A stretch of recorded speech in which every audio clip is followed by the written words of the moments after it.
It's been an odyssey to drive on sunshine. Just probably the most efficient form of transport that we could come outside of a bicycle. But I started a company down in Asheville, North Carolina, about 20 years ago, uh, to take a bike shop and convert most of our bikes into neighborhood electric vehicles, and then solarized charging stations. And we were a little ahead of the curve.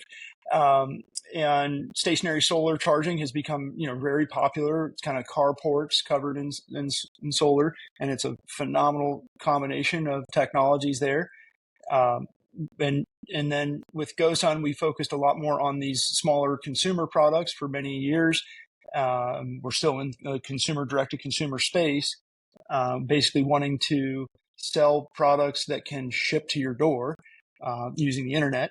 And we started to explore the idea of, what would it take to solar charge your car using available flexible solar technology that's nearly as long lasting and durable as the traditional framed photovoltaics, but and also now on a cost parity of traditional solar, but obviously much lighter and safer and easier to dispatch in different mechanisms, different ways. So we looked at all kinds of different ways to dispatch it. We looked at sliding drawers and various accordion style folding origamis. You can keep scrolling down the page and you'll see a few more applications of the product on different vehicles and whatnot. And basically we realized we can get 1,100 watts into this little 4x4 foot, by 5 inch tall, rooftop carrying case. And everything, all of the technology needed to charge your car is up in that case as well. So you just literally, as the picture is shown on the screen, you just literally open up the case, dispatch the solar cells across the body of the vehicle, and pull your EVSE cable out and plug it in. And as your car is sitting in the sun all day while you're at work or wherever you are camping or whatever, you are charging on sunshine via level one, just 110 volt. We would love to be able to go directly to the car's battery, but that's going to be years before we have good relations with EV manufacturers. In order to do that, it would certainly be more efficient because solar is DC and the car battery is obviously DC.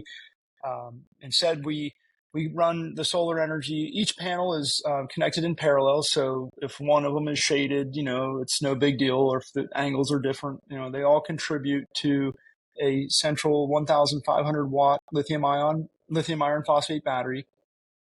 That battery is then integrated with a inverter that has a series of smarts that can kind of act. The battery can act like a pass through, so the energy is just getting directly inverted to be dispatched to the car.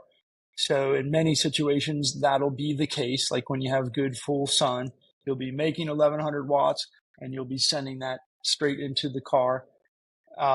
And then, there's a 200 watt stationary panel on the top that's always charging that onboard battery. And that onboard battery is, we're calling kind of like a buffer battery, that it essentially kind of absorbs this varying power source to then give your car a more consistent source and dispatch it at a consistent rate to the car.